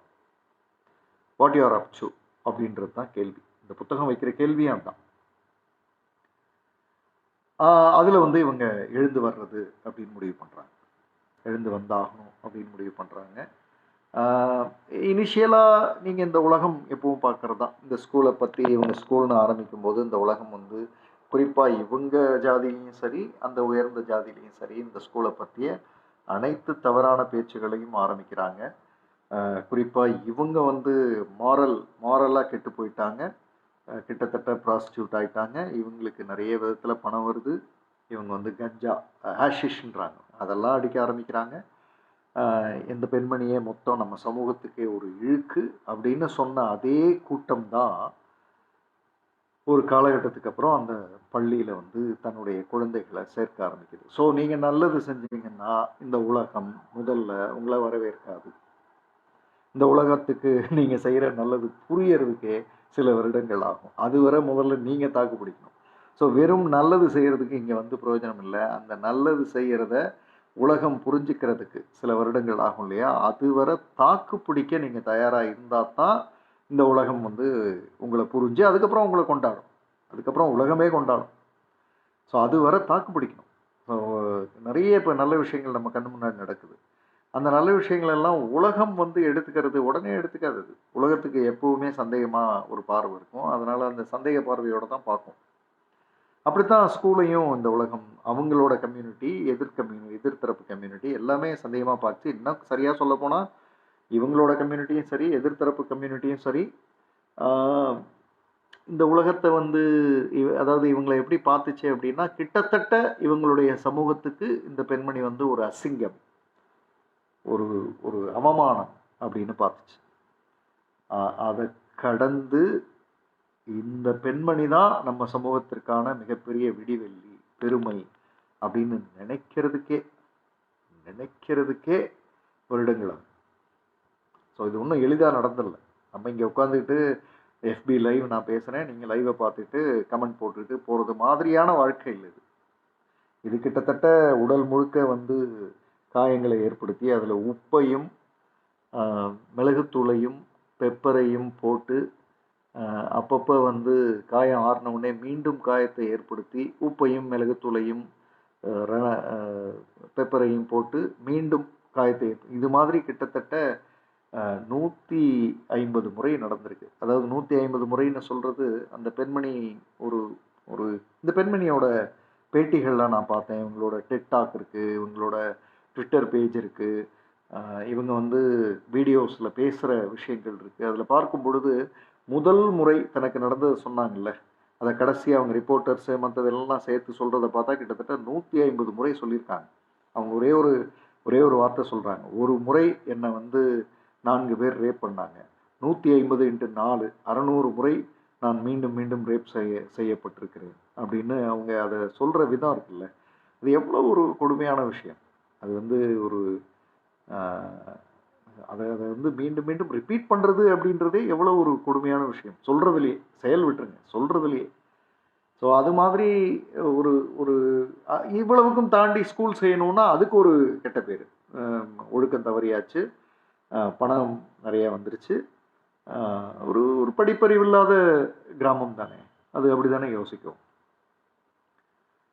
இவங்களுக்கு கனடாவுடைய ஹை கமிஷனர் அவங்க மிஸ்ஸஸ் ஹியூபர் அப்படின்றவங்க 22 லட்சம் கொடுக்குறாங்க. கனடா, அதாவது நீங்கள் இந்த உலகத்தில் நிறைய நாடுகள் யோசித்து பார்த்தீங்கன்னா அவங்க நாட்டில் பிரச்சனைகள் இல்லாமல் இருக்கா அப்படின்னா இருக்குது.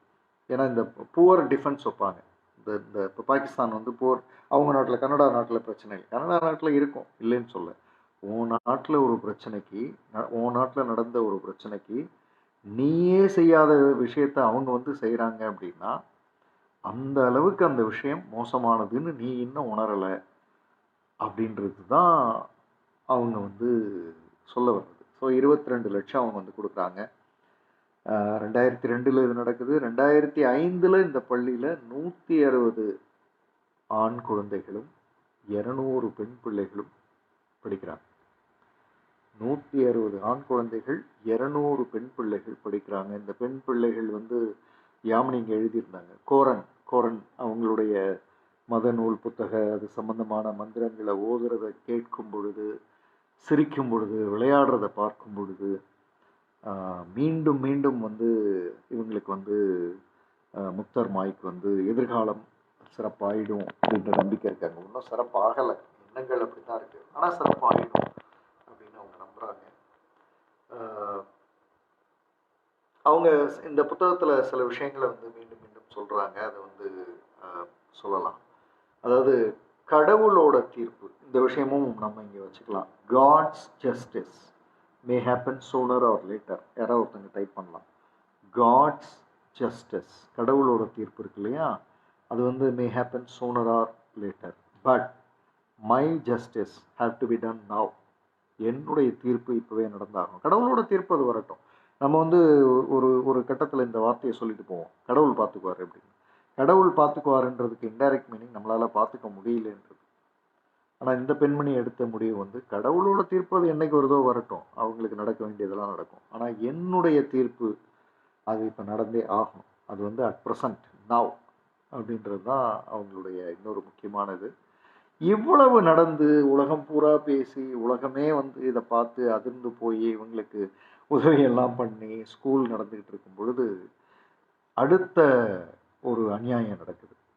அது என்னன்னா, லாகூர் ஹைகோர்ட் ஒருத்தரை தவிர்த்து, அதாவது ஒரே ஒருத்தரை தவிர்த்து, 12 பேரில் ஒரே ஒருத்தரை தவிர்த்து மீதி எல்லாரையும் ரிலீஸ் பண்ணுது.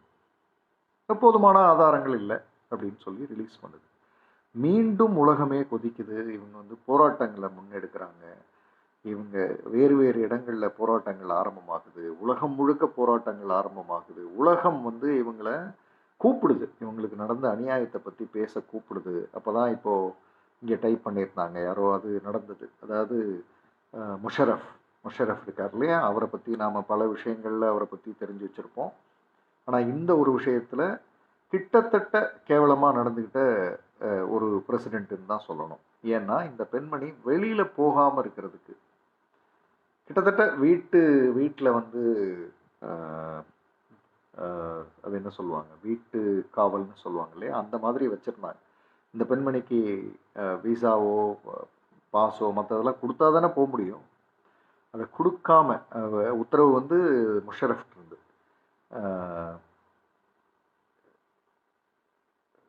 கொடுக்கக்கூடாது அப்படின்னே வச்சிருந்து நடந்தது. அப்புறம் இவங்க வந்து பிரைம் மினிஸ்டரை போய் பார்க்குறாங்க. பிரைம் மினிஸ்டர் வந்து நான் என்னால் முடிஞ்சதை, முதல்ல மினிஸ்டரை பார்க்குறாங்க, அவங்க என்னால் முடிஞ்சதை செய்கிறேன்னு ஏதோ செய்கிறாங்க. ஒரு 72 மணி நேரத்துக்கு மீண்டும் அவங்கள கைது பண்ணி உள்ளே வைக்க முடியும், தப்பிச்சு போயிடாமல். அதாவது ரிலீஸ் பண்ணிட்டா போயிடுவாங்க இல்லையா, கோர்ட் வந்து ஃப்ரீ பண்ணிட்டா ரிலீஸ் பண்ணால் வெளில போயிடுவாங்க. ஆனால் மினிஸ்டர் என்ன சொல்கிறாரு, தன்னுடைய கட்டுப்பாட்டில் இருக்கிறதுல ஒரு 72 மணி நேரத்தில் வைக்கலான்றாரு. அப்புறம் இவங்க வந்து பிரைம் மினிஸ்டரை போய் பார்க்குறாங்க. அந்த பிரைம் மினிஸ்டரை போய் பார்க்குற கட்டங்களில் இவங்க எழுதுகிற விஷயம்லாம் ரொம்ப ஆச்சரியமாக இருக்குது. என்னுடைய உடலை ஒன்றுமே இல்லைன்னு தெருவில் வந்து துணி இல்லாமல் தூக்கி எறிந்தபோது ஆசிடை வாங்கி குடிச்சிட்டு சாகலான்னு இருந்த ஒரு பெண்ணான நான் இப்போ என்னுடைய பிரைம் மினிஸ்டர்கிட்ட நான் வந்து விவாதம் பண்ணிட்டு இருக்கேன். ஒன்று எனக்கு நீதி வேணும், இல்லைன்னா இந்த ஆஃபீஸை விட்டு வெளில போக மாட்டேன். இப்படி ஒரு விவாதத்தை வந்து பிரைம் மினிஸ்டரோட அவங்க நடத்துகிறாங்க. பிரைம் மினிஸ்டர் தான் அடுத்து இவங்களுக்கு வந்து 90 நாட்களுக்கு அவருக்கு இருக்கிற ஒரு சிறப்பு அதிகாரத்தை பயன்படுத்தி அந்த அனைத்து பேரும், அதாவது 12 பேரையுமே மீண்டும், அதை முதல்ல 8 பேரை ரிலீஸ் பண்ணியிருந்தாங்க, 4 பேரை தண்டனை அறிவிச்சிருந்தாங்க. அதுக்கப்புறம் 11 பேரையும் ரிலீஸ் பண்ணிட்டாங்க. ஏதோ ஒரு இதில் உள்ள கொண்டு வந்தாங்க, வெளில போனாங்கன்னு ஏகப்பட்ட குழப்பம். அதில் அவர் வந்து என்ன பண்ணுறாரு, 12 பேரையுமே அடுத்த 90 நாட்களுக்கு உள்ள காவலில் வைக்கிறாரு. அதுக்குள்ளே இவங்க வந்து தங்களை ப்ரூவ் பண்ணணுன்றதுக்கு டைம் கிடைக்குது. இந்த லாகூர் கோர்ட் இவங்களை ரிலீஸ் பண்ணதை வந்து ஒரே வரியில் வந்து அந்த தன்னுடைய வழியை ஒரு வரியில் வந்து சொல்கிறாங்க. முக்தார் மாய் என்ன சொல்கிறாங்கன்னா, முதல்ல 4 பேர் என்ன ரேப் பண்ணாங்க, இப்போ கோர்ட் என்ன ரேப் பண்ணியிருக்கு அப்படின்னு சொல்கிறாங்க. இந்த விடுதலை அனௌன்ஸ்மெண்ட் அப்போ இப்படியெல்லாம் நடந்ததுல இருந்து அந்த பெண்மணி வந்து மீண்டும் அவங்களுக்கு தண்டனை கொடுக்கப்படுது. அவங்க கோர்ட்டில் இதில் இருக்காங்க. ஆனாலும் இவங்களுக்கு அந்த உயர் சாதி மஸ்தோய் கம்யூனிட்டியிலேருந்து என்றாவது ஒரு நாள் இவங்களை குடும்பத்தோடு அழிக்கிறதுன்றது நடந்தே தீரும்னு அவங்க இருக்காங்க. உலக லெவலில் பெரிய செலிபிரிட்டியாக இவங்க மாறினதுனால, இப்போ கூட ரீசெண்டாக ஒரு ரேம்ப் வாக் பண்ணாங்க. ஸோ உலக லெவலில் பெரிய செலிபிரிட்டியாக இவங்க மாறினதுனால இவங்களுடைய பாதுகாப்பு ரொம்ப முக்கியமானது. இவங்களுக்கு ஏதாவது ஒன்று நடந்தால், இவங்க குடும்பத்துக்கு நடந்தால், பாகிஸ்தானுடைய பெயர் வந்து அது உலக லெவலில் கெட்டு போகுன்றதுனால பாகிஸ்தான் வந்து இந்த நிமிஷம் வரை இவங்களை பத்திரமா பார்த்துக்குது. ட்விட்டரில் நான் அவங்களோட ட்விட்டர் பக்கத்தில் கடைசியாக அவங்களோட அப்டேட் வந்து போன வருடம் ஜூனோட இருக்கு. அதற்கு பிறகு நான் தேடி பார்த்தாலும் எனக்கு அதுக்கு மேலே ஏதாவது ரீசெண்டாக செய்திகள் இருந்தால் எனக்கு நீங்கள் அனுப்புங்க. எதுவும் அப்படி எதுவும் இருக்கிற மாதிரி எனக்கு தெரியல. அவங்க பட் ஆக்டிவாக இருக்காங்க, நல்லா இருக்காங்கன்றது தான் வருது. பட் அதுக்கு முன்னாடி ட்விட்டரில் இருந்த ஆக்டிவாக இருந்தது இப்போ இல்லை. அவங்களுக்கு எதுவும் நடக்கக்கூடாது, அவங்க நல்லா இருக்கணும். ஏன்னா அவங்க நல்லா இருக்கணுன்றதுல 200 பெண் குழந்தைகள், ஆண் குழந்தைகளை விடுங்க, பெண் குழந்தைகளினுடைய வாழ்க்கை வந்து அங்கே இருக்குது. இந்த புத்தகத்தினுடைய கடைசி பக்கத்துக்கு நாம் வரோம். இந்த புத்தகத்தினுடைய கடைசி பக்கத்தில் வந்து இந்த பள்ளிக்கு நீங்கள் எதையாவது செய்யணும்னு நினச்சிங்கன்னா அதை வந்து நீங்கள் முக்தார் மாய் www.org இருக்கும், அந்த .org அந்த இதை வந்து யாராவது தேடி புத்தகத்தை படித்தவங்க இருக்கீங்க, ஒரு சின்ன ஸ்க்ரீன்ஷாட் எடுத்து போடலாம், அதுக்கு நீங்கள் கான்ட்ரிபியூட் பண்ணலாம் அப்படின்னு வருது. அதை நீங்கள் போய் ஒரு முறை வெரிஃபை பண்ணலாம். நான் என்னுடைய பாயிண்ட் ஆஃப் வியூவிலேருந்து நாளை அதை வெரிஃபை பண்ண பிறகு அதை வெரிஃபை பண்ணணும். அதை பண்ணதுக்கு பிறகு அதை வந்து நான் என் தரப்புலேருந்து என்ன நான் அனுப்பணும்னு நினைக்கிறேனோ அதை நான் அனுப்பிச்சிருவேன்னு தான் நான் நினைக்கிறேன். 2023 52 வாரம் அதில் முதல் புத்தக வாசிப்பை இப்போ நாம் நிறைவு செய்கிறோம். இந்த புத்தகத்தை பற்றி இன்னும் நிறைய பேசலாம். 167 பக்க வலியை வந்து 1 மணி நேரத்தில் பேசிட முடியாது. என்னால் முடிந்த அளவு விஷயங்களை வந்து இங்கே எடுத்திருக்கேன். இன்னைக்கு இந்த புத்தக வாசிப்பு பகிர்வு எப்படி இருந்ததுன்றத நீங்கள் வந்து இங்கே டைப் பண்ணலாம். உங்களுக்கு மிக பிடித்த இந்த ஒரு வரியை நான் எடுத்துகிட்டு போகிறேன் சார், இப்போ நான் படுக்க போகிறதுக்கு முன்னாடி இந்த ஒரு வரியை வந்து என் வாழ்க்கைக்கு எடுத்துக்கிறேன் அப்படின்றத நீங்கள் தாராளமாக எடுத்து அதையும் டைப் பண்ணலாம். இதை சொல்லும் பொழுதே நான் வந்து உங்களுக்கு அடுத்த வாரத்துக்கான புத்தகத்தையும் உங்களுக்கு அறிமுகப்படுத்தலான்னு இருக்கேன்.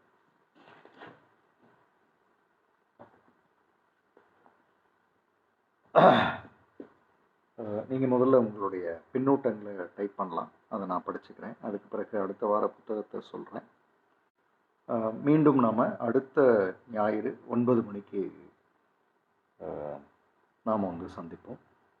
ஒவ்வொரு வாரமும் ஒவ்வொரு புத்தகம். இந்த வார புத்தகம்ன்றது ஒரு ஒரு மனதில் நான் ஏற்கனவே சொன்ன மாதிரி லைப்ரரிஸ் போகும்பொழுது, புத்தகம் வாங்க போகும்பொழுது அந்த புத்தகங்கள் வந்து நம்மளை அழைக்கும்.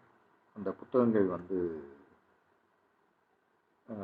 நம்மளை வந்து எடுத்துக்கோ, என்னை எடுத்துக்கோ, படிச்சுக்கோ அப்படின்னு சொல்லும். இப்படி நம்ம சொல்கிறது வந்து அறிவுபூர்வமாக இதை ஒத்துக்க முடியாது, ஆனால் உணர்வுபூர்வமாக இதை ஒத்துக்க முடியும். வாசிப்பவர்களுக்கு இது புரியும். அப்புறம் எப்படி ஒரு லைப்ரரியில் 10,000 புக் இருக்குது, போனால் 2 புக்கை கரெக்டாக எப்படி எடுத்துகிட்டு வரோம்? ஸோ அந்த மாதிரி வருகிற புத்தகங்கள் தான் 52 வாரமும் வரப்போகுது. ஸோ அடுத்தடுத்த புத்தகங்களை வந்து நாம் வந்து படிப்போம். ஏற்கனவே சொன்ன மாதிரி நாளை காலை நான் வந்து இந்த இப்போ அடுத்த புத்தகத்தை பற்றிய போஸ்ட்டை எழுதி இன்னைக்கு நடந்ததையும் எழுதி சொல்லிடுவேன். ஸோ அதுக்கப்புறம் ஒரு வாரம் டைம் இருக்குது, நீங்கள் படிச்சுட்டு வரலாம். நீங்கள் படிக்காமல் வந்து கலந்துக்கும் போது நிச்சயமாக இதில் பாடங்கள் கிடைக்கும். ஆனால் படிச்சுட்டு வந்து இதில் கலந்துக்கும் பொழுது உணர்வுகள் வந்து சார்ந்த ஒரு பாடங்கள் கிடைக்கும். ஸோ இங்கே வந்து சாமாக இருக்கட்டும், யாமினியாக இருக்கட்டும், இன்னும் நிறைய பேர் இந்த கிருத்திகா கனகராஜா இருக்கட்டும், கீர்த்திகாவாக இருக்கட்டும், நிறைய பேர் இங்கே வந்து படிச்சுட்டு தான் இந்த புத்தகத்தை வந்து பார்க்குறாங்க. ஸோ அவங்க படித்ததனால நான் இப்போ பேசுகிறதனுடைய ஆழம் அவங்களுக்கு புரியலாம். நீங்களும் படிச்சிருந்தீங்கன்னா நிச்சயமாக உங்களுக்கு அந்த ஆழம் புரியும். இப்படி நாம் ஒரு 52 புத்தகங்களை பார்க்க போகிறோன்றது எவ்வளோ பெரிய விஷயம். So thank you all. நீங்கள் ஃபீட்பேக் போட்டிருக்கிறவங்க, ஒரே ஒரு உதவியை மட்டும் உங்கள்கிட்ட உங்கள் எல்லார்கிட்டருந்தும் நான் எதிர்பார்க்குறேன். இந்த ஒவ்வொரு வாரமும் நடக்கிற இந்த நிகழ்வு நீங்கள் அனைவரும் வந்து உங்கள் சார்ந்த அல்லது உங்களுடைய பக்கத்தில் அல்லது உங்களுடைய நட்பு வட்டாரத்தில் அல்லது வாட்ஸ்அப் குரூப்பில் இதை நீங்கள் பகிர ஆரம்பிக்கலாம். அதுக்கு 2 காரணம் உண்டு. ஒன்று, இந்த புத்தக வாசிப்பு பெருக ஆரம்பிக்கும். இப்படி ஒரு புத்தகம் இருக்கா, இதை வாங்கி படிக்கணும் அப்படின்றது பெருக ஆரம்பிக்கும். 2வது, இந்த புத்தக வாசிப்பு எப்படி இருக்கணுன்றது பெருக ஆரம்பிக்கும். ஏன்னா நிறைய பேர் வந்து புத்தகத்தை படிச்சுட்டு போயிடுவாங்க. நிறைய பேர் புத்தகத்தை முடிச்சேன்வாங்க. எனக்கு நான் சொல்ல விரும்புகிற ஒரு வரி, ஒவ்வொரு முறை புத்தகத்தை முடிக்கும் பொழுது தான் அந்த புத்தகம் எனக்குள் ஆரம்பமாகிறது. ஏன்னா அந்த புத்தக வாழ்வியல் எனக்குள்ளே வந்துடுது இல்லையா? ஸோ அதிலிருந்து ஆரம்பமாகுது. அப்போது ஒரு புத்தகத்தை முடிக்கவே முடியாது நம்மளால். அப்போ அதிலிருந்து நாம் கற்றுக்கொள்கிற விஷயங்கள் தான் நம்மளை அடுத்த உயரத்துக்கு கொண்டு போகும். அதனால் நீங்கள் வந்து இதை உங்களுடைய முகநூல் பக்கத்துலேயோ இன்ஸ்டாவிலேயோ நீங்கள் இன்னும் இதை வந்து எப்படி கொண்டு செல்லலான்றதை நான் உங்கள்கிட்டயே விட்டுறேன். வாட்ஸ்அப் குரூப்ஸ்லேயோ இதை பற்றிய ஒரு அறிமுக எழுத்தோட அல்லது ஒரு சின்ன ஆடியோவோட இதை நீங்கள் போட்டு பகிர ஆரம்பிச்சிங்கன்னா அது வந்து பல பேருடைய வாழ்க்கையில், இப்போ ஏதோ ஒரு பெண்மணிக்கு ஏதோ ஒரு பிரச்சனை இருக்கும். அவங்க வந்து தன்னுடைய பிரச்சனை ரொம்ப பெரிய விஷயம்னு நினச்சிட்டு இருப்பாங்க. ஆனால் இதை கேட்கும் பொழுது அவங்க எழுந்து வர்றதுக்கான வாய்ப்புகள் மிக மிக அதிகம். இந்த ஒரு உதவியை தான் இந்த முகநூலில் இதை கேட்குற உங்கள்கிட்ட நான் எதிர்பார்க்குறேன். 52 வாரங்கள் தொடர்ச்சியாக நான் இதை செய்ய தான் போகிறேன். அதுக்கு எனக்கு நீங்கள் வேறு எந்த பிரதிபலனும் செய்ய வேண்டாம். ஒரே ஒரு பிரதிபலன் தான், இந்த லிங்கை வந்து நீங்கள் வந்து எவ்வளவு நட்பு வட்டாரத்திலும் நட்பு குழுக்களிலும் ஒரு சின்ன அறிமுக எழுத்தோடவோ அல்லது ஆடியோவோடவோ நீங்கள் பகிர ஆரம்பிச்சிங்கன்னா, யாரோ ஒரு மனிதன், நம்ம பார்க்காத ஒரு மனிதனுக்கு அவனுடைய வலிக்கு, அல்லது அந்த பெண்மணிக்கு, நம்ம பார்க்காத ஒரு பெண்மணியினுடைய வலிக்கு, நம்ம இன்னைக்கு இங்கே பேசியிருக்கிற, நீங்கள் எல்லாம் டைப் பண்ணியிருக்கிற விஷயத்தில் ஏதோ ஒரு விஷயம் அவங்களுக்கு வந்து மிகப்பெரிய உதவியாக இருக்கலாம். அதனால் அதோட இந்த நிகழ்வை நான் நிறைவு செய்கிறேன். அடுத்த புத்தகம் வந்து சத்யா நாதெல்லா, மைக்ரோசாஃப்ட் சிஇஓ, அவர் எழுதின ஹிட் ரெஃப்ரெஷ் அப்படின்ற புத்தகம். இந்த ஹிட் ரெஃப்ரெஷ்ன்ற புத்தகம் வந்து இது மிஸ்டிக் ரைட் அப்படின்ற அந்த கண்டென்ட் டெவலப்பர்ஸ் அன்ற எடிட்டர்ஸ் அவற்றிருந்து வருது. westlandbooks.in அதிலிருந்து இவங்களுடைய புத்தகம் கிடைக்குது. இந்த புத்தகம் வந்து மின் நூலகம் அப்படியும் கிடைக்குது. அதாவது நீங்கள் கிண்டலில் ரீட் பண்ணுறதும் பண்ணலாம். ஆங்கிலத்தில் கிடைக்குது. நான் தமிழில் படிக்கிறதுக்கு எடுத்திருக்கேன். இப்போ கடந்த புத்தகம் ஆங்கிலத்தில், இது ஏன் சார் தமிழில் அப்படின்னா, தமிழ் வந்து ரொம்ப முக்கியமானது. தமிழ் வந்து நம்ம வந்து ஆங்கிலத்திலேயே படிக்கணுன்றதெல்லாம் இல்லை, தமிழ்லையும் படிக்க ஆரம்பிக்கிறோம். ரெண்டுமே உண்டு. ஸோ நீங்கள் எதில் வேணாலும் படிக்கலாம். நீங்கள் தமிழில் படிங்க அல்லது ஆங்கிலத்தில் படிங்க, படிச்சுட்டு வரலாம். 7 நாட்கள் நம்ம கையில் இருக்குது. அகெயின் 180 பக்கங்கள். ஸோ ஒரு நாளைக்கு ஒரு 25 பக்கம் 30 பக்கம் அளவுக்கு நீங்கள் கையில் எடுத்தீங்கன்னா ஒரு வாரத்தில் இந்த புத்தகத்தை முடிச்சிட முடியும்.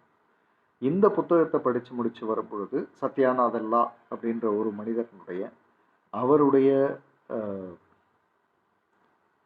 வாழ்க்கை, இப்போ இந்த புத்தகத்தினுடைய முதல் வரியே எனக்கு ரொம்ப ஆச்சரியமாக இருந்தது. அது எப்போன்னு தெரியாது, ஆனால் எதிர்காலத்தில் இந்த மனிதன் மிகச்சிறப்பாக வருவான் அப்படின்னு நினைக்கிறேன். 2042 43 உங்கள் உயரத்தை நீங்கள் மிகப்பெரிய உயரத்தை அடைய போகிறீங்க அப்படின்றத மனசில் வச்சுக்கலாம். மீண்டும் சந்திப்போம். Love you all.